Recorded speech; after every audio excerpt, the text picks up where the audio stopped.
Venez par là.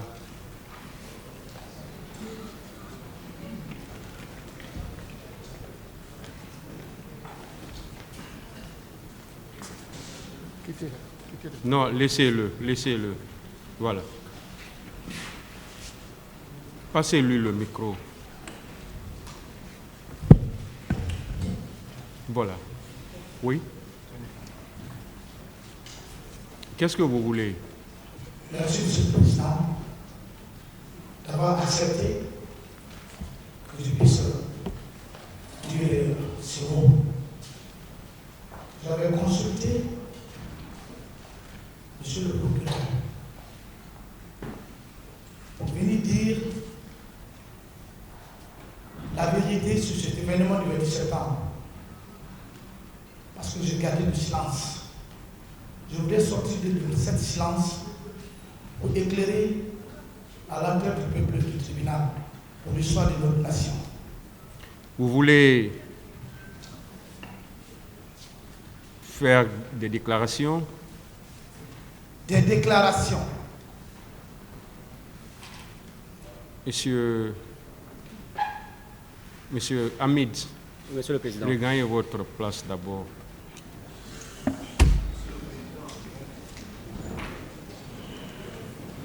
Ministère public,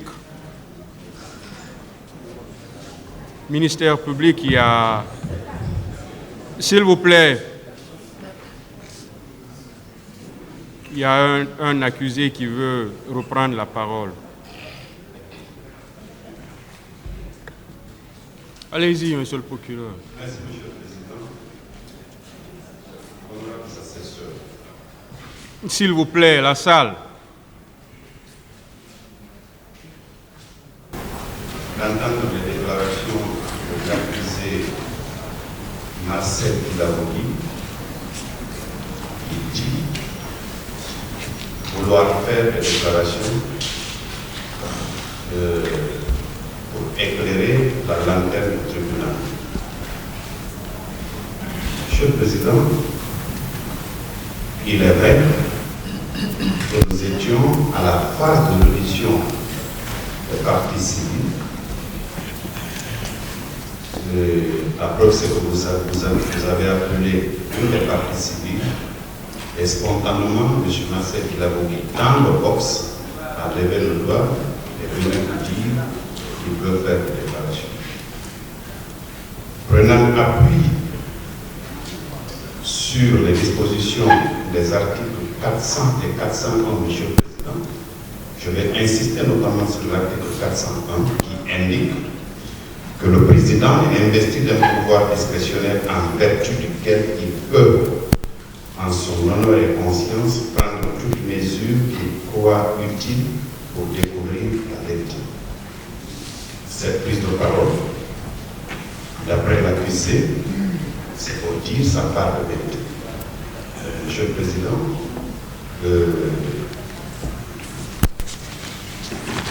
vous voudrez bien lui donner la parole pour qu'il puisse livrer sa part de vérité comme il le dit. Je précise que l'ordre d'intervention auquel vous ne pouvez pas déroger d'après la loi, c'est après la clôture du débat.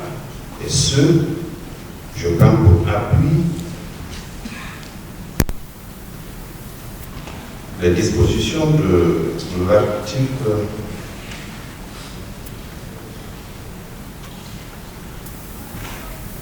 439 qui dit: une fois l'instruction à l'audience terminée, la partie civile ou son conseil est entendu.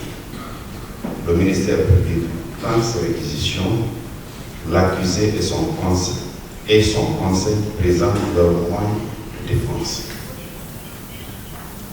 Ici, vous êtes tenu de par la loi d'observer cet ordre. Au cours des débats, la loi vous donne la possibilité d'entendre toute personne peut livrer une parcelle de vérité qui pourra éclairer la lanterne du tribunal. Donc, Monsieur le Président, sur le fondement de l'article 401 du Code de procédure pénale, vous voudrez bien que redonner la parole à M. Marcel Guilavogui pour qu'il nous dise sa part. Je vous remercie. Partie civile.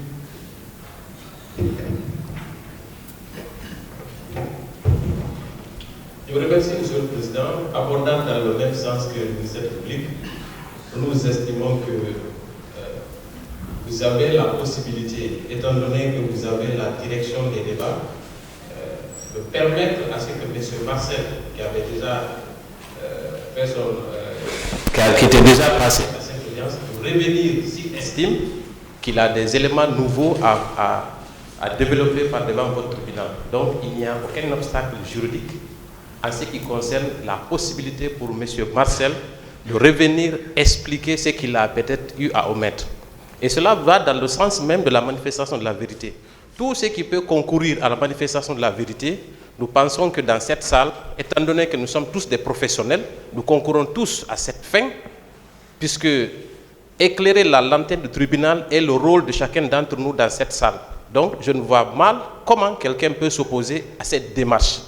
En tout cas, si il a envie que cette affaire soit élucidée. Donc, sur le plan juridique, Monsieur le Président, il n'y a aucun obstacle, étant donné que vous êtes celui qui dirige les débats. Le ministère public a fait état de l'article 400 et 401. Effectivement, ces dispositions vous permettent de le faire. Donc, sur ce, Monsieur le Président, en ce qui nous concerne, je pense que nous n'avons pas d'obstacle à ce que le capitaine Marcel revienne à la barre pour expliquer sa part de vérité. Je vous remercie, Monsieur le Président, pour votre patience. La défense. Merci, Monsieur le Président. Honorables membres de la Cour, je crois que nous sommes dans un théâtre, mais on nous a appris à l'école que le procès est un grand théâtre, pas n'importe quel théâtre. Les règles qui sont prescrites par le Code de procédure pénale, ce sont ces règles qui doivent être observées. Un accusé qui a eu tout le temps de s'exprimer de bout en bout, tout le monde a apprécié la manière par laquelle vous gérez ce procès, les débats, votre patience. Aujourd'hui, M. Marcel Guilavogui ne peut pas surgir tout de suite pour dire qu'il veut prendre la parole, alors qu'on est à la phase de l'audition des parties civiles. Je crois que de la petite expérience que j'ai du procès pénal, je n'ai jamais vu ça. Je n'ai jamais vu. Monsieur le procureur de la République s'appuie sur les dispositions des articles 400 et 401 du Code de procédure pénale. Ces dispositions, à mon sens, constituent des exceptions. La règle, c'est de continuer à entendre les parties civiles. M. Marcel Guilavogui aura tout le temps de s'exprimer. Après les dépositions des témoins, M. Marcel Guilavogui peut revenir à cette barre pour vous donner des explications complémentaires. Mais ce n'est pas au moment où nous sommes en train d'entendre les parties civiles, les victimes, ceux-là qui se sont plaints, qu'un accusé qui a eu tout le temps va revenir encore nous dire quoi? Monsieur le Président, lorsqu'il s'est agi ici de la demande de mise en liberté de M. Marcel Guilavogui, si mes souvenirs sont exacts, il a été dit que M. Marcel Guilavogui n'est pas à cette barre et qu'il n'en est pas, que ce n'était pas à l'ordre du jour. Vous avez appelé une partie civile à la barre. Nous souhaiterions, en ce qui me concerne, la défense de colonel Moussa Tchebolo Camara, que cette partie civile soit entendue. Qu'on ne viole pas les règles. C'est pas parce qu'on va entendre M. Marcel Guilavogui aujourd'hui qu'on aura toute la lumière sur cette affaire-là. C'est quel empressement ça? Il peut revenir à un moment donné, au moment indiqué, au moment des confrontations, pour donner son point de vue. Ce ne sera pas tard pour que le tribunal prenne une décision. Donc, encore une fois, Monsieur le Président, nous vous prions de faire observer les dispositions du Code de procédure pénale, comme vous l'avez toujours fait, et vous l'avez toujours indiqué, ce procès n'est pas un procès extraordinaire, ce sont les mêmes dispositions du Code de procédure pénale qui s'appliquent. Et les dispositions visées par le procureur de la République constituent des exceptions et non la règle. Je vous remercie, Monsieur le Président.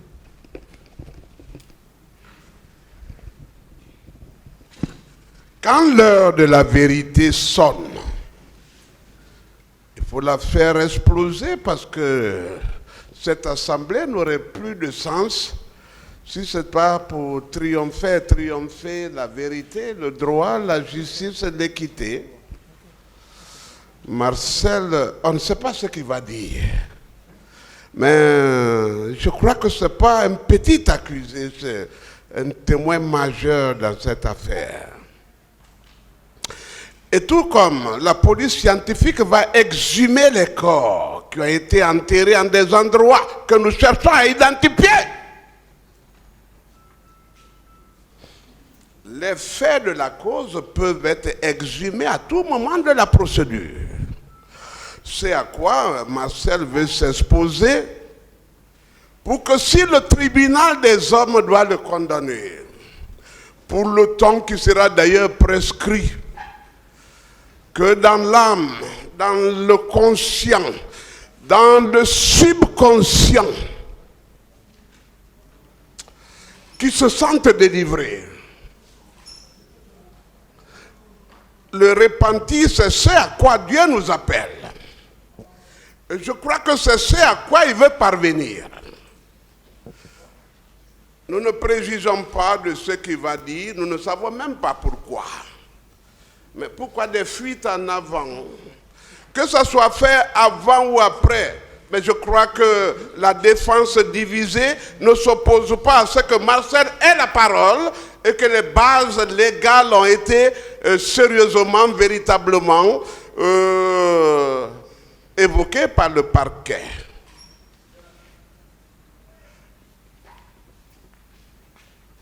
La manifestation de la vérité. S'il peut participer, pourquoi ne pas lui donner la parole? Pourquoi avoir peur de mourir quand on doit mourir? Monsieur le Président, à vous l'impérium, à vous la décision, vous avez la base légale, je crois qu'elle est opposable à la partie civile, à la défense, tous bords confondus. À vous la décision, Monsieur le Président. Merci, Monsieur le Président. La question qui est soulevée, s'agissant de la reprise des paroles par M. Marcel Guilavogui, à cette phase de la procédure, est-elle une question régie ou pas par les dispositions du Code de procédure pénale? C'est à cette question, Monsieur le Président, que vous devez répondre. Vous, et vous seul, parce que le Code de procédure pénale, en la matière, n'a conféré des pouvoirs qu'à vous. Je me ferai l'obligation de revenir sur les dispositions des articles 400 et 401 du Code de procédure pénale. L'article 400, Monsieur le Président. Le président a la police de l'audience et la direction des débats. Il rejette tout ce qui tiendrait à compromettre leur dignité et à les prolonger sans donner lieu d'espérer plus de certitude dans les résultats. Et l'article 401 poursuit. Le président est investi d'un pouvoir discrétionnaire en vertu duquel il peut, en son honneur et conscience, prendre toute mesure qu'il croit utile pour découvrir la vérité. Monsieur le Président, nous sommes d'accord que la raison d'être du tribunal et de tous les acteurs dans ces procès, ministère public, avocats des parties civiles, avocats de la défense, c'est bien la manifestation de la vérité. Et M. Marcel, lorsqu'il prenait parole tout à l'heure, il a dit qu'il veut dire la vérité. Il a dit qu'il s'est tu sur certaines questions qu'il voudrait aborder, M. le Président. Et si c'est pour la manifestation de la vérité, le législateur dit, Monsieur le Président, que c'est à vous de décider. C'est à vous et seulement à vous, à cet instant précis. Et c'est un pouvoir discrétionnaire. C'est-à-dire c'est à votre discrétion. Vous ne partagez ce pouvoir avec aucun autre acteur dans ces prétoires. Alors, Monsieur le Président, ces dispositions disent que vous ne devez en l'instant précis vous prononcer sur cette question qu'en votre honneur et conscience. Donc, vous demanderez à votre honneur et à votre conscience, est-ce qu'à cette phase précise, l'intervention de M. Marcel, par rapport à ce qu'il a dit ici, quelqu'un qui a passé tout son temps à dire « je ne connais pas, je n'étais pas au stade », si lui dit qu'il veut dire la vérité, je crois que nous devons tous œuvrer à ce que celui-ci dise la vérité, parce que nous voulons tous que la lumière soit faite sur les circonstances de ces événements malheureux que notre pays a connus. Monsieur le Président, et on vous dit que non, ce n'est pas à cette phase. On vous dit que non, et déjà, on est à la phase de la comparution des parties civiles. Mais je voudrais bien savoir, Monsieur le Président, qui dirige les débats? Qui a décidé que ce soit d'abord les accusés qui comparaissent, ensuite les victimes? C'est vous. La loi vous donne la direction des débats. Si à cette phase, vous trouvez qu'il y a lieu de surseoir à la comparution des victimes et d'entendre M. Marcel pour qu'il reprenne la parole, Monsieur le Président, la loi dit que vous pouvez le faire. Que vous pouvez le faire. Donc, Monsieur le Président, nous estimons qu'il y a lieu de faire en sorte qu'il soit entendu et urgemment. Et urgemment. On ne doit pas attendre. On ne sait pas. Et si il n'est pas entendu aujourd'hui, et si en remettant cela à un autre jour, qu'est-ce qui pourrait arriver? Donc, nous avons besoin de la vérité. C'est l'avenir appartient à Dieu, mais le présent, nous sommes au présent et nous gérons le présent pour le moment. Nous vous demandons de bien vouloir accepter que M. Marcel Guilavogui reprenne parole en application des dispositions combinées des articles 400 et 401 du Code de procédure pénale. Et je vous remercie. Les victimes. On va évoluer. Oui, nous évoluons.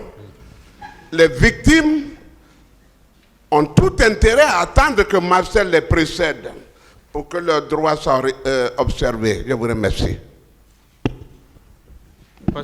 Allez-y alors.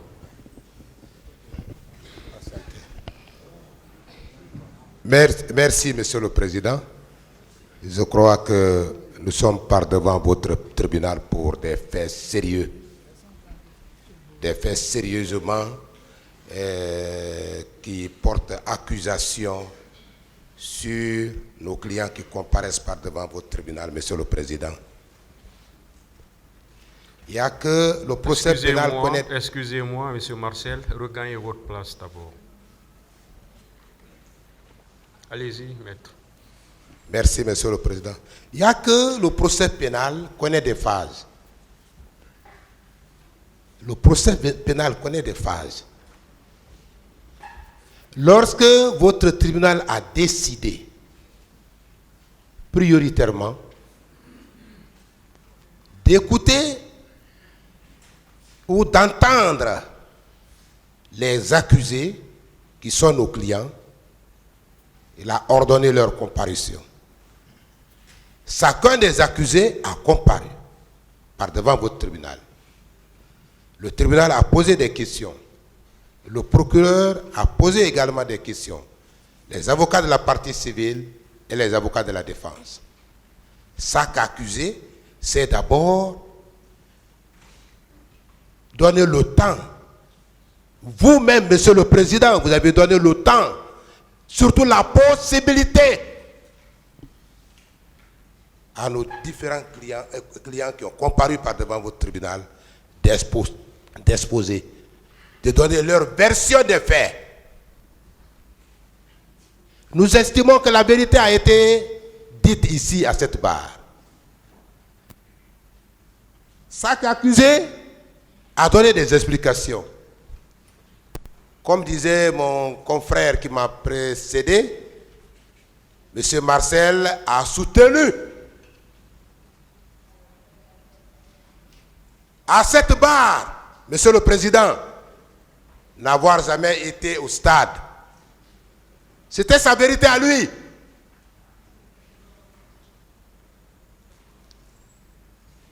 Il est allé jusqu'à produire, Monsieur le Président, à cette barre, un certificat médical, comme pour justifier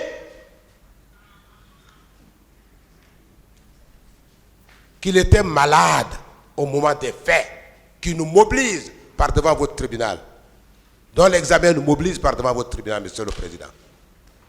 Cela a été fait. Cette phase, nous l'avons appelée la phase de comparution des accusés. La phase de comparution des accusés. Monsieur le Président,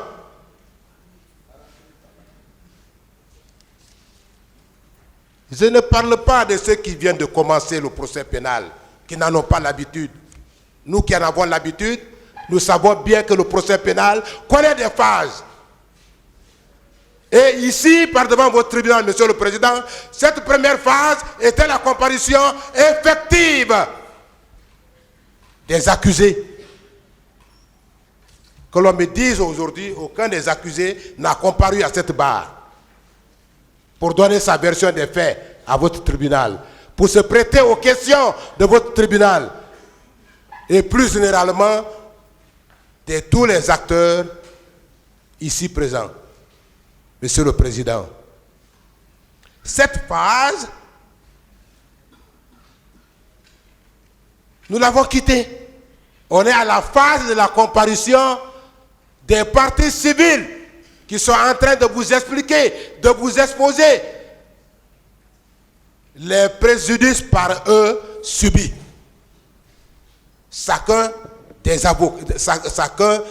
des personnes qui comparaissent par devant votre tribunal, Monsieur le Président. Que l'on vienne vous dire incidemment, Marcel vous dit qu'il s'est concerté, il a dit, je tiens ça de lui, avec Monsieur le procureur. J'ai consulté Monsieur le procureur. Et à la suite de cette consultation, je voudrais faire une déclaration. Monsieur le procureur qui est notre contradicteur, Monsieur le procureur qui est notre adversaire à cette barre, un accusé a encore le droit de se concerter avec Monsieur le procureur pour qu'il ait la possibilité de venir faire une déclaration par devant votre tribunal, Monsieur le Président.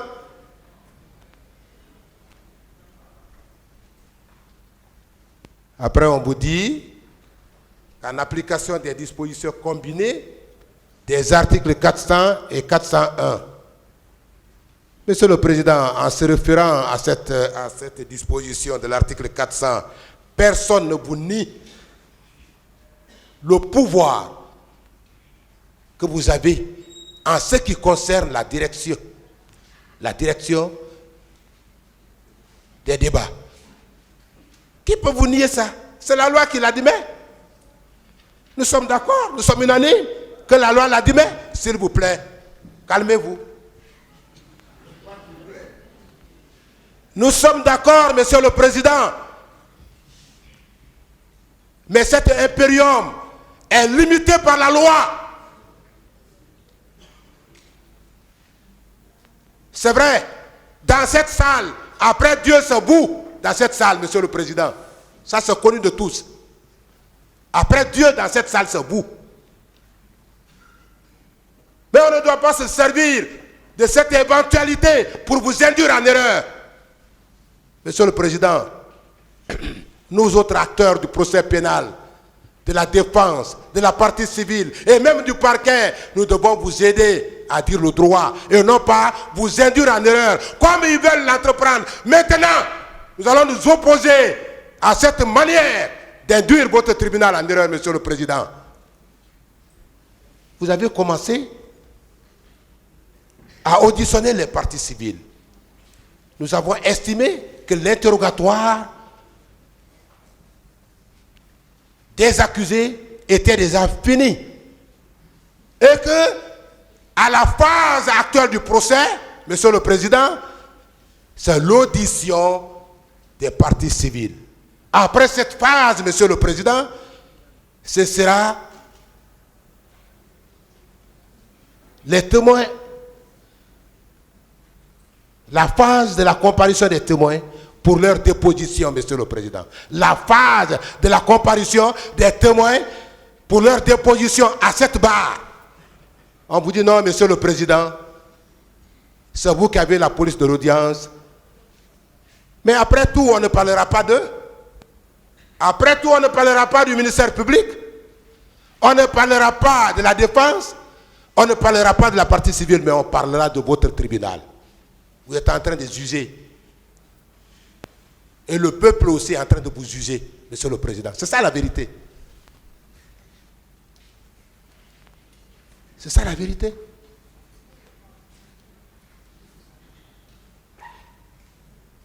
Tel que initié par le ministère public et Marcel. Je tiens ça de Marcel. C'est lui qui le dit.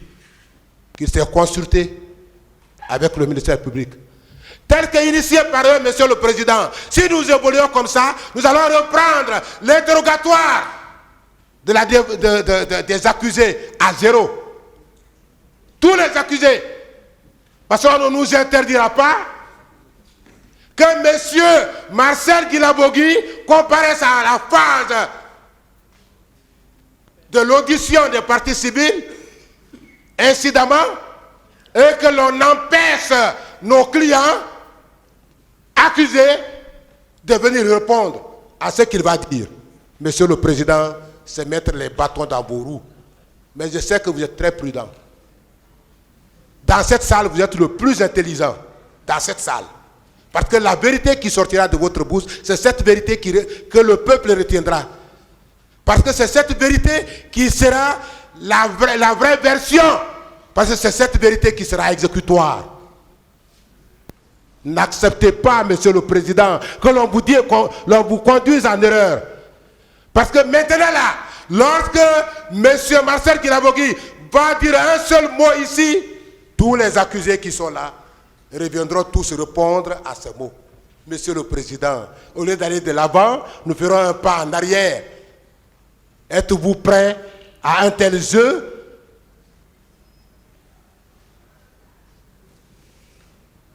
J'ai dit non. C'est pourquoi, Monsieur le Président, la vigilance vous recommanderait d'éviter d'être induit en erreur par le ministère public et toutes les personnes qui voudraient bien le suivre dans son raisonnement.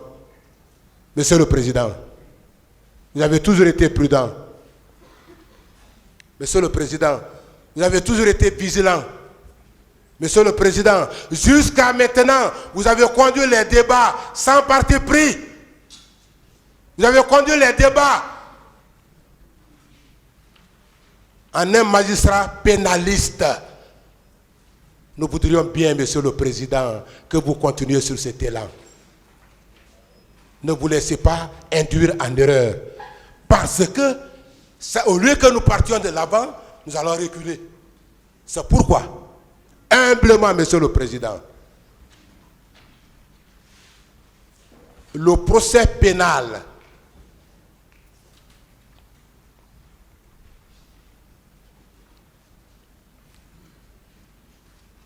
étant soumis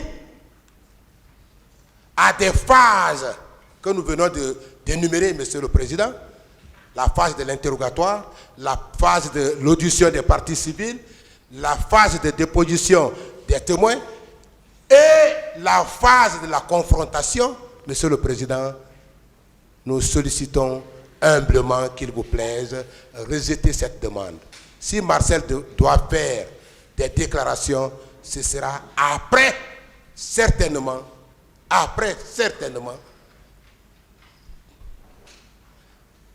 l'audition des parties civiles, la déposition des témoins, il pourra éventuellement, s'il y a lieu, et seulement sur la décision que vous allez entreprendre, prendre la parole. D'aucuns vous diront, Monsieur le Président, d'aucuns vous diront que nous sommes en train d'empêcher la comparution de Marcel parce qu'ils ne connaissent pas le procès pénal. Mais ceux qui connaissent le procès pénal, ils savent bien, Monsieur le Président, que oui, Monsieur Marcel a eu la possibilité de se défendre, il a eu la possibilité de faire des déclarations, il a eu la possibilité de vous dire tout ce qu'il devrait dire. Mais on ne peut pas empêcher le cours normal du procès pour revenir en arrière, comme s'il était absent. Parce que simplement, certains sont derrière. Je voudrais humblement, Monsieur le Président, vous solliciter de votre tribunal le rejet d'une telle demande, ou tout au moins surseoir à l'interrogatoire de Marcel jusqu'à la fin de la déposition des témoins. Et je vous remercie, Monsieur le Président. Merci, Monsieur le Président, Messieurs les assesseurs. Monsieur le Président, sur la question, mon intervention sera axée sur 2 points. Le premier point est relatif à la confirmation ici à la barre de votre tribunal de l'entretien déloyal, illégal, inadmissible et inconcevable entre M. Marcel Guilavogui, accusé, et le procureur de la République près le tribunal de première instance de Dixine. Et le second point va concerner la question de l'opportunité de la reprise de parole par M. Marcel Guilavogui. Sur le premier point, Monsieur le Président, honorables assesseurs, mon distingué et talentueux confrère vient de rappeler que Marcel est un accusé au même titre que tous les autres. Marcel est poursuivi par le ministère public. Marcel est poursuivi par la partie civile. Marcel n'est pas le client du ministère public. Marcel n'est pas le client de monsieur le procureur. Alors nous ne comprenons pas pourquoi le procureur de la République peut se permettre de recevoir un accusé sans son avocat et s'entretenir pendant 2 heures. Peut-être que cette précision n'a pas été donnée ici. Nous avions déjà ces informations. Nous étions au courant. C'est la confirmation qu'on attendait pour bondir. Qu'est-ce qui se préparait? Qu'est-ce qui se tramait? Certainement, nous allons le savoir si vous le permettez. Et ça encore, ça sera très grave. Monsieur le Président, c'est comme si moi, avocat du président Moussa Dadis Camara, me permettait de recevoir une des victimes dans ce procès sans l'aval et à l'insu d'un avocat de la partie civile. C'est pourquoi je dis que c'était un entretien déloyal. Pourquoi le principal poursuivant peut s'entretenir avec la personne qu'il poursuit à l'insu, en l'absence et sans le consentement de son avocat. Ce procès est un procès qu'on doit prendre au sérieux. Ce procès met en péril la vie et la liberté des gens. Ce procès est médiatisé. Ce procès est vu partout dans le monde entier. On se doit de donner le bon exemple. Monsieur le Président, pour moi, admettre une telle démarche serait cautionner la déloyauté du ministère public que nous dénonçons. Nous savons déjà cette coalition entre ministère public, partie civile et une partie de la défense dans le seul but de désorienter la bonne direction des débats. Et je pense que le tribunal ne doit pas se prêter à ce jeu et il ne doit pas tomber dans ce piège au risque d'enlever à ce procès le crédit qu'on lui accorde. Le dernier point sur lequel je vais intervenir, qui concerne d'ailleurs l'opportunité de l'intervention ou de la reprise de parole ici de M. Marcel Guilavogui. Sans préjuger, sans être au bain, sans être dans le secret du ministère public, de la partie civile, de cette défense divisée qui est certainement au courant de ce que Marcel veut dire ici, je ne vais pas revenir sur l'ordre déjà décrit par le distingué et talentueux confrère en ce qui concerne le déroulement du procès criminel. Je ne reviendrai pas sur ça, Monsieur le Président. Mais Monsieur le Président, j'ai seulement envie de vous rappeler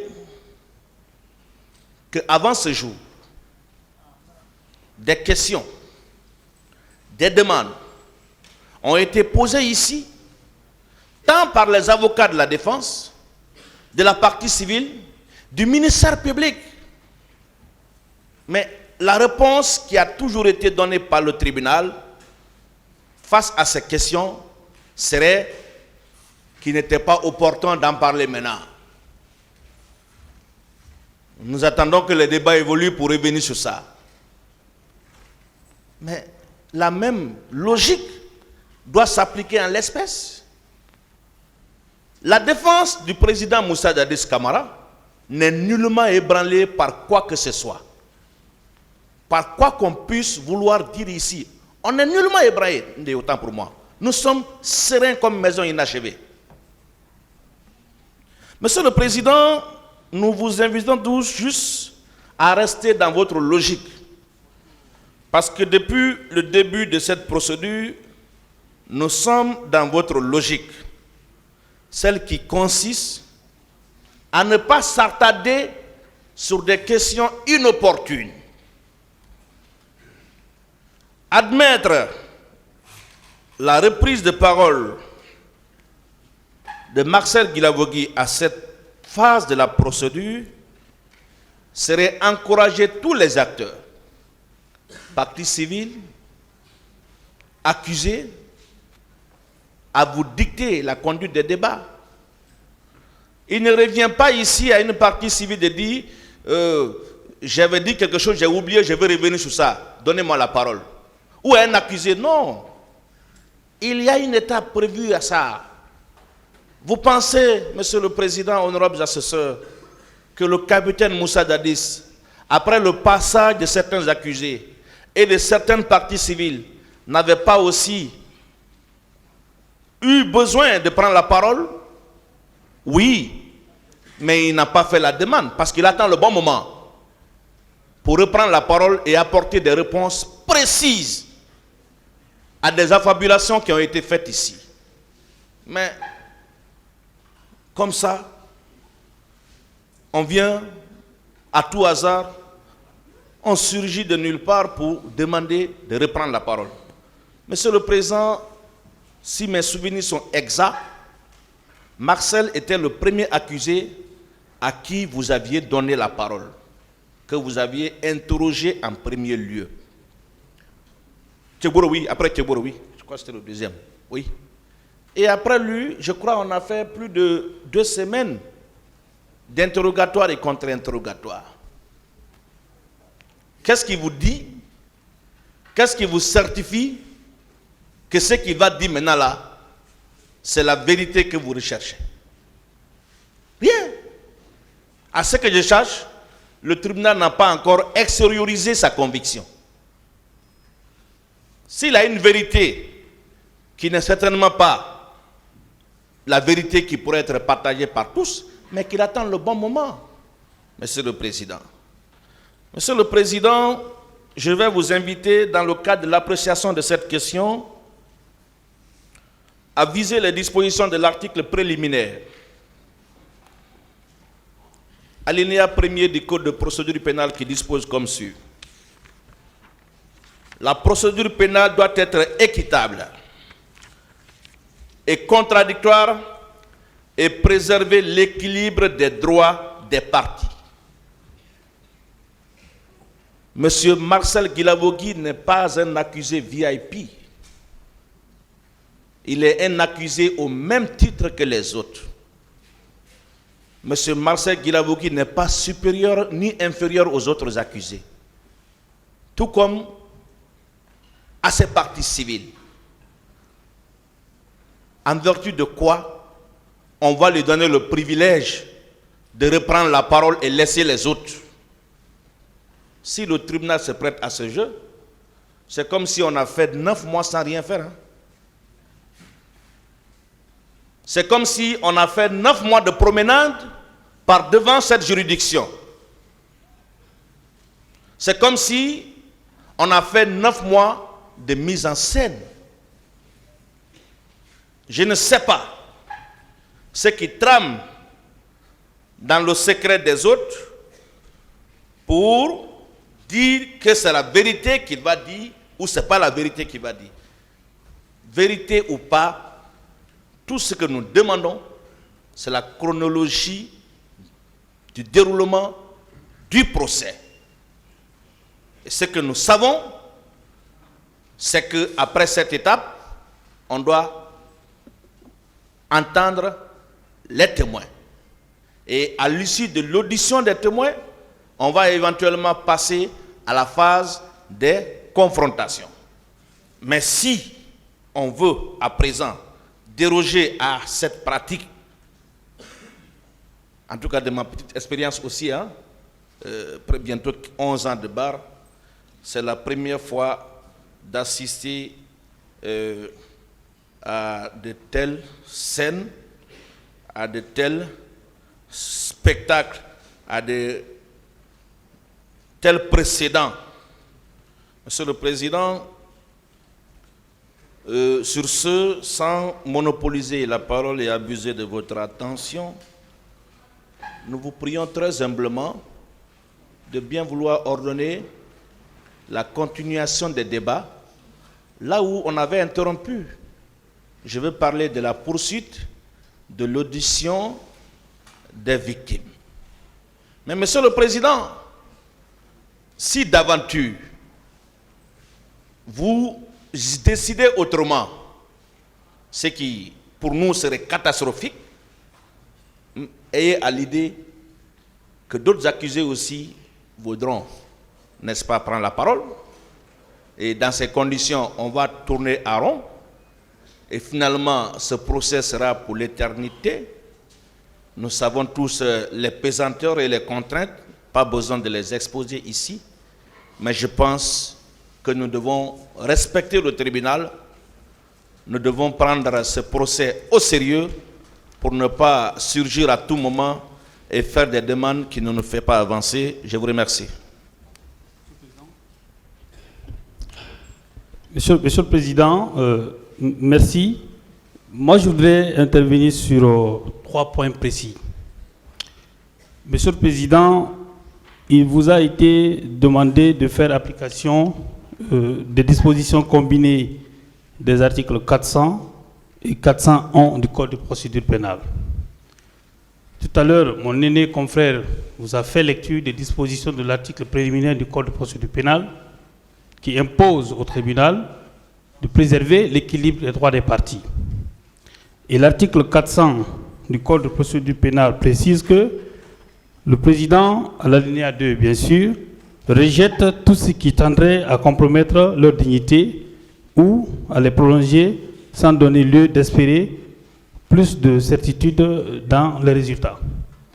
Monsieur le Président, tout à l'heure, M. Marcel Guilavogui a demandé la parole. Si vous donnez la parole à M. Marcel Guilavogui à ce stade de la procédure, tous les accusés, puisqu'ils bénéficient des mêmes droits et que vous avez l'obligation de préserver l'équilibre des droits des parties, donc de tous les accusés demanderont la parole et les débats seront compromis.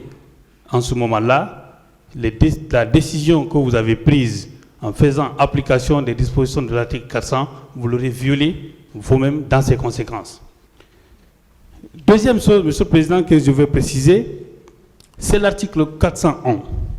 Et bien entendu, le procureur l'a rappelé tout à l'heure, que vous êtes investi d'un pouvoir discrétionnaire, en vertu duquel, en votre honneur et en votre conscience, vous pouvez prendre toute mesure utile à la manifestation de la vérité.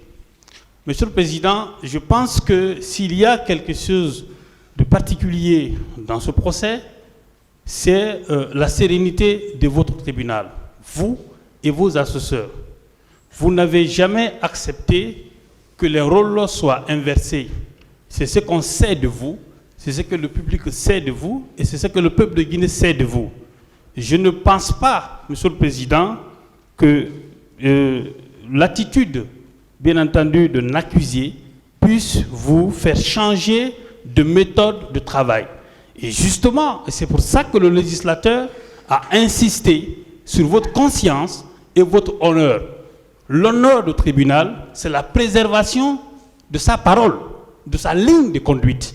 Et cette ligne de conduite, si vous vous écartez de ça, vous vous auriez écarté des dispositions, bien entendu, de l'article 401 du Code de procédure pénale. Mes confrères l'ont dit tout à l'heure, cette disposition vous donne certes un pouvoir discrétionnel, mais un pouvoir qui est encadré parce que vos décisions que vous allez prendre, vous devez vous conformer non seulement en votre conscience, mais en votre honneur, et cela suppose que vous devez respecter l'ordre que vous avez toujours établi. Je voudrais rappeler ceci. Je suis un peu déçu, si vous voulez, des déclarations de certains confrères, notamment des aînés. Il a été dit à cette barre, à un moment donné, quand les parties civiles ne se présentaient pas, ou quand il y avait insuffisance de parties civiles dans la salle et qu'on renvoyait les audiences, il avait été demandé par certains confrères que nous puissions passer aux étapes de réquisition aux plaidoiries ou éventuellement l'audition, si vous voulez, des témoins. Et je me garde de citer le nom du confrère, mais il a été dit à cette barre qu'on ne peut pas inverser les rôles, on ne peut pas brûler les étapes de la procédure. Et c'est tout à fait normal. Moi, je m'inscris dans cette logique-là. Ce procès, au-delà de la manifestation de la vérité, c'est pédagogique. Nos étudiants et autres doivent savoir que dans la phase d'un procès pénal, il est vrai que le président a le pouvoir discrétionnaire qui est bien entendu encadré par la loi, mais qu'on doit savoir qu'après, la phase de l'audition des accusés vient des parties civiles, ainsi de suite. Donc il faudrait bien que le message que nous allons envoyer soit entendu. La dernière chose, Monsieur le Président, que je voudrais préciser, c'est que ce matin, quand nous sommes entrés dans cette salle et que vous avez appelé le dossier, vous avez pris une décision, Monsieur le Président. Cette décision-là, c'était d'appeler l'une des parties civiles à venir à la barre et livrer sa part de vérité. Est-ce que, par le fait de M. Marcel, vous allez revenir sur votre décision? Je pense que cela compromettrait, bien entendu, la conscience et l'honneur qu'incarne le tribunal.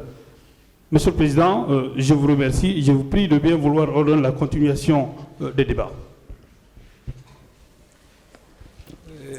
Avec la permission du tribunal, Monsieur le Président, moi je suis surpris et abasourdi que M. Marcel puisse se confier à M. le procureur sans que le parquet ne puisse exiger la présence de ses avocats. À partir de là, le dé est déjà pipé. Plus grave, Maître Mohamed Abou Kamara, le confrère, qui est avocat des arts de Paul Mansa, accepte de se constituer pour Marcel. On ne va jamais rentrer dans les combines par des jeux de manipulation. Et s'il ne se déporte pas, moi je vais saisir le bâtonnier parce qu'il n'y aura pas de conflit d'intérêt ici. Plus grave, je demande très respectueusement que vous continuiez à auditionner les victimes. Au moment opportun, après les témoins, confrontation, si Marcel a quoi à dire, le moment sera là. Mais vouloir passer par devant vous, sans passer même, là il y aura même consultation interne, parce que moi je ne veux pas le lâcher, comme les autres l'ont abandonné. Ça fait 13 ans que je suis avec Marcel. Et vous verrez dans ces documents médicaux, où il a même été admis en psychiatrie. S'il est menacé, il est chanté, je ne vais pas le livrer. La défense sera assurée, il ne sera jamais abandonné. Je demande la suspension pour m'entretenir avec mon client, parce que ce qui se passe là, le procureur, le parquet est en train de le manipuler. Et on ne va pas rentrer dans ces jeux. Loin de moi, je ne vais jamais cautionner ça devant l'histoire de la justice guinéenne. Je vous remercie.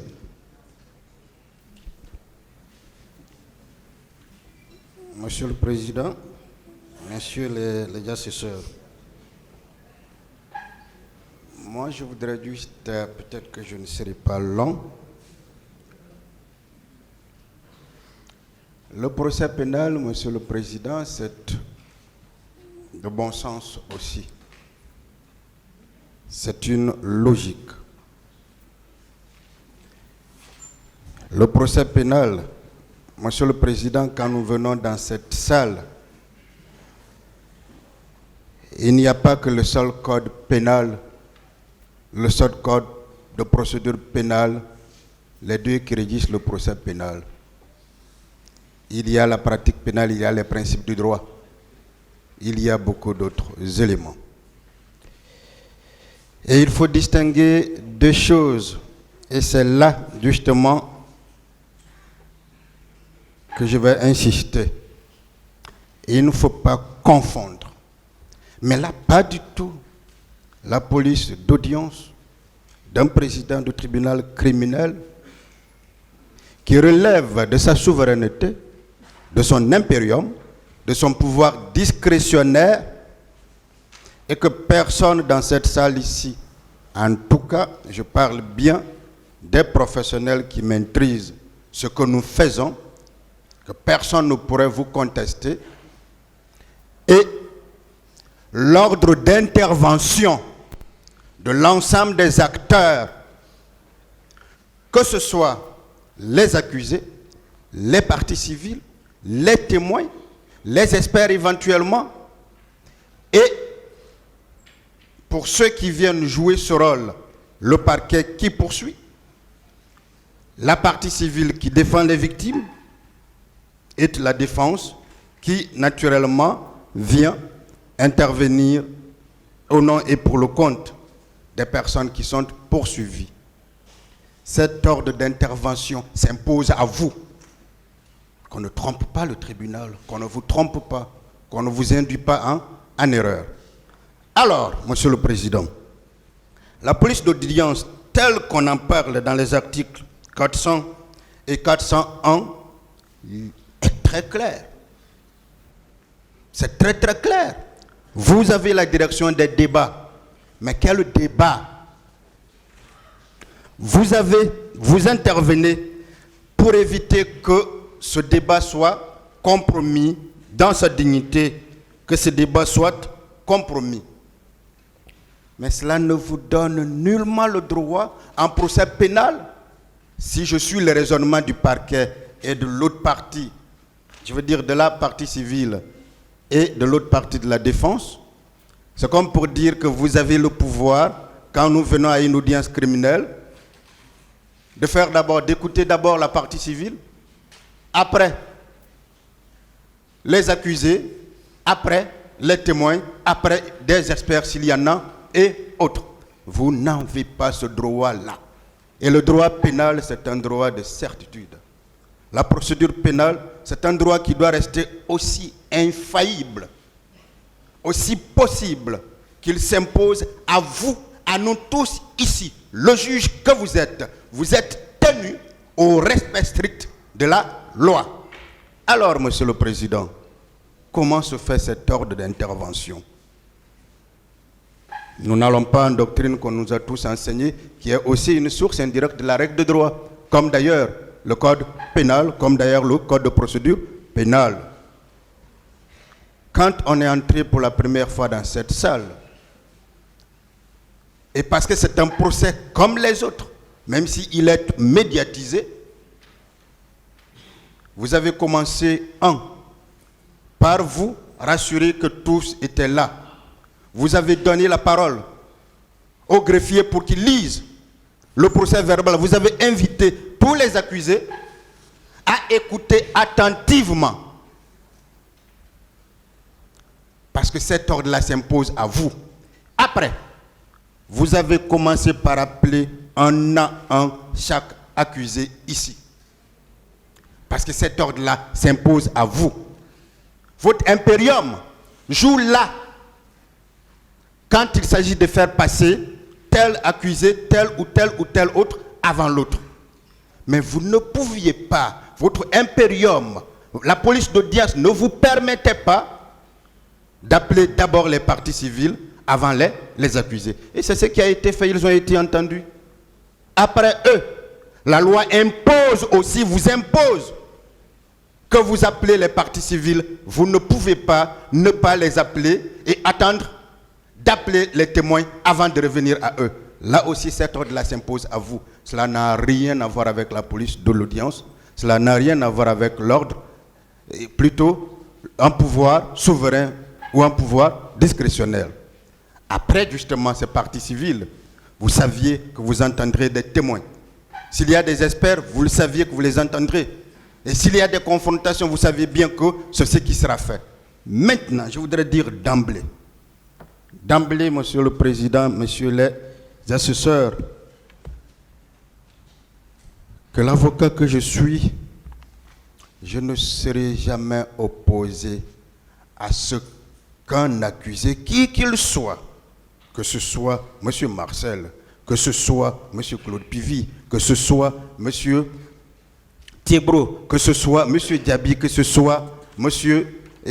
Blaise Goumou, ou que ce soit toutes les parties civiles qui ont déjà défilé ici, ou éventuellement des témoins qui seront entendus, l'avocat que je suis, je ne m'opposerai jamais si un d'eux voudrait encore la parole pour en parler, pour venir communiquer. Mais par contre, je serai opposé que l'on ne, ce que mon confrère a appelé l'opportunité. Dans un procès pénal, on ne va pas devant, on retourne derrière, on va à gauche, on va à droite, on revient au centre. Dans un procès pénal, il y a un temps de parole pour tous. Et il faut que ce temps de parole pour tous soit respecté. C'est pourquoi lorsque nous allons finir de la défense, nous allons finir de parler, si la partie civile veut répondre, si le parquet veut répondre, vous aurez d'abord l'obligation de donner la parole au parquet, parce que cet ordre-là s'impose à vous. Donc on ne confonde pas la police de l'audience à l'ordre d'intervention de tel et de tel. Et M. Marcel, les accusés ont déjà communiqué, les parties civiles sont en train de déposer devant vous, qu'on ne mélange pas les choses, qu'on ne chamboule pas les choses. Nous sommes dans un procès médiatisé, faisons les choses de manière civilisée, parce que c'est un procès civilisé. Et chacun de nous est vu ici, mais chacun de nous est également vu ailleurs. Je reviens sur un dernier élément et très important. Peut-être que beaucoup oublient.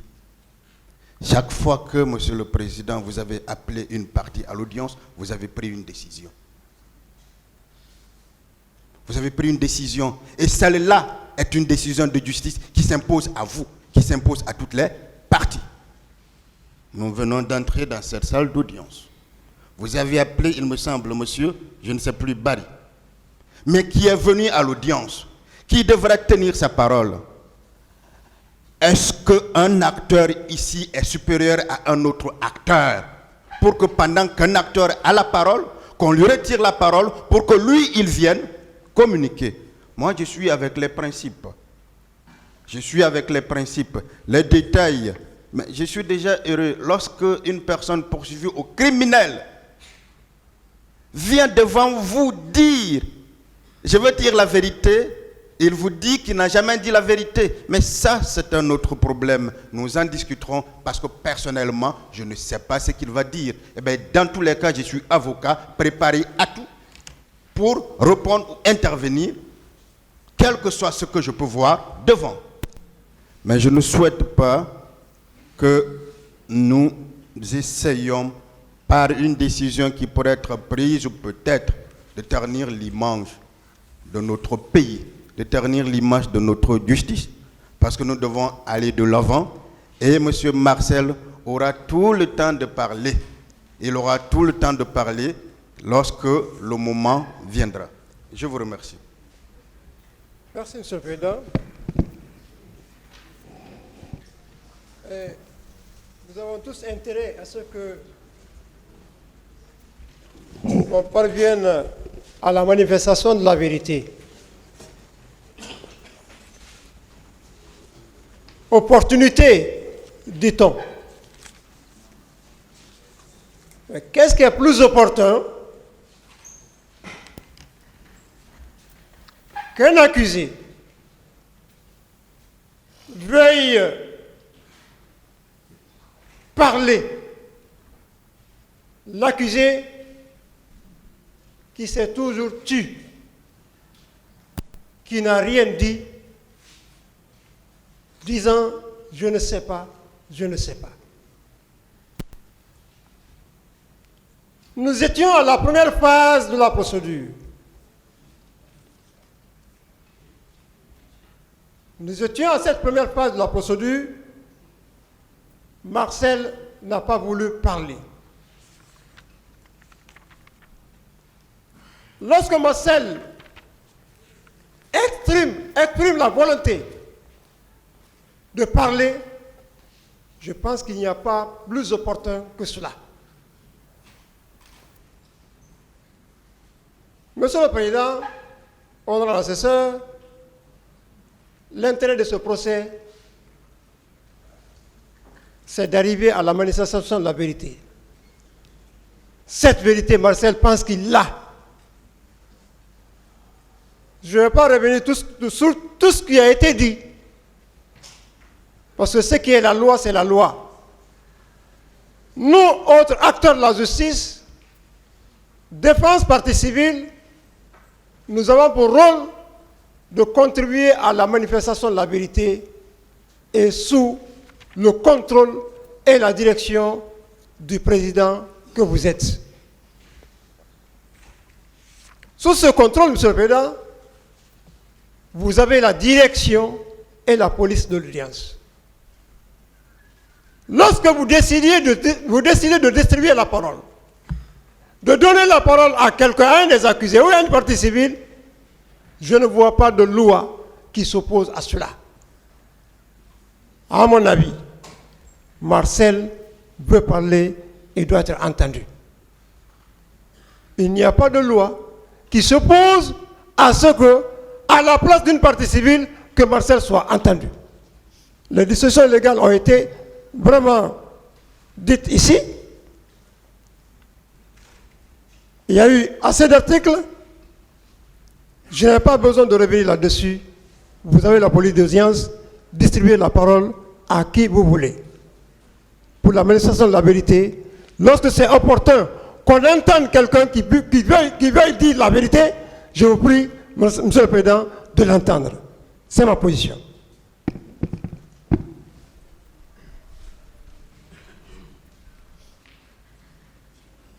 Oui. Monsieur le Président, je voudrais juste replacer les choses dans leur contexte. Parce qu'en réalité, je vous avais dit que moi, je ne ferai pas d'invective. Les avocats sont allés jusqu'à me qualifier de procureur déloyal. Je voudrais replacer les choses à leur exacte place. Il vous souviendra, les mois passés, M. Abdoulaye Chérif Diaby a perdu son épouse. En guise de compassion, je suis allé au réfectoire ici, où il se restaure, pour lui présenter les condoléances. À cette occasion, M. Marcel m'a apostrophé. Monsieur le procureur, je souhaiterais vous rencontrer. Je lui ai dit, vous ne me rencontrerez pas, référez-vous à votre avocat. Les accusés, tous les accusés au box ont dû m'entendre. Monsieur Claude Pivy était là. Je me suis intéressé à Ibrahima Kamara Kalonzo. Le dossier médical peine à connaître une suite au niveau du département. Et même à monsieur Moussa Dadis Kamara. C'était en présence de tous qu'on dise que j'ai eu un entretien de 2 heures. Je ne sais pas, depuis le début de ce procès, je ne suis allé à la maison centrale qu'une seule fois. Et il vous souviendra que M. Moussa Dadis Kamara s'était brûlé au niveau du pied. On a fait des renvois successifs. Et j'ai appelé un de ses conseils pour dire que je viens voir son état de santé à la maison centrale. Je suis allé à son chevet pour voir la gravité de sa blessure. À part lui, je n'ai jamais rencontré un accusé.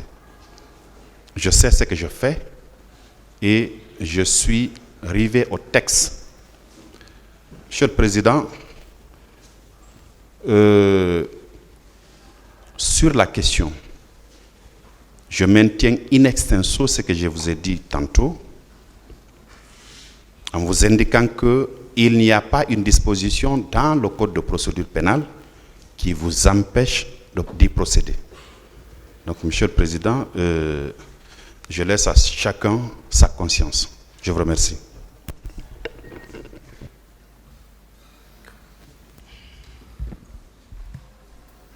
Le tribunal peut décider.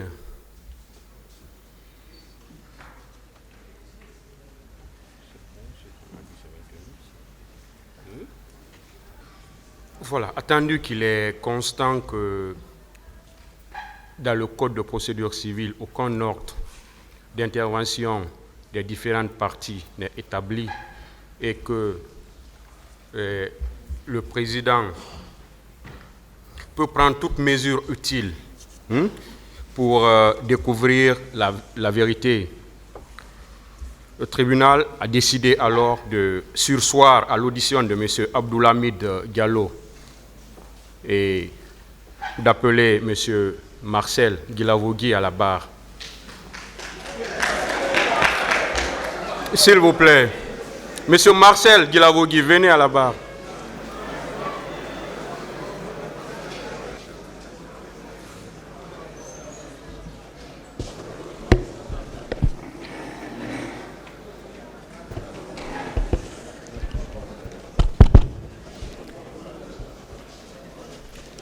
Vous avez le choix, je voulais dire. Je vais me tenir. D'accord. Est-ce que vous pouvez ajuster le micro pour lui, s'il vous plaît? Ça va? Monsieur Marcel, on a reçu 2 lettres de déport de 2 de vos conseils, savoir maître David Biavogui et maître Lazare Bilimou, et une lettre de constitution de maître Kamara Abou. Le tribunal voudrait se rassurer. Ce que vous voulez dire maintenant, que vous traitez de vérité, est-ce que est-ce que vous voulez répondre à tout, parce que vous avez été le premier accusé à comparaître à la barre de ce tribunal. Est-ce que vous voulez répondre à tout ce qui a été dit à votre rencontre? Merci, Monsieur le Président. Pour répondre à votre question,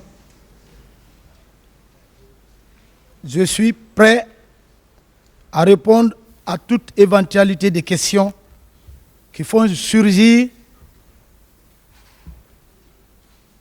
et j'ai la mentalité de les répondre parce qu'il faut que la vérité sonne. Ce que je veux savoir, ce que le tribunal veut savoir, est-ce que vous voulez faire une nouvelle déclaration ou bien c'est pour répondre à tout ce qui a été dit sur vous ici? Je ne suis pas pour venir à tout ce qui est dit sur moi ici, mais je suis venu vous déclarer ce que j'ai vu et ce que j'ai vécu. Pas une nouvelle déclaration alors? Une nouvelle déclaration. C'est bon. C'est une précision qui est très importante pour le tribunal. Ce n'est pas pour venir répondre à tout ce qui a été dit sur vous. Oui.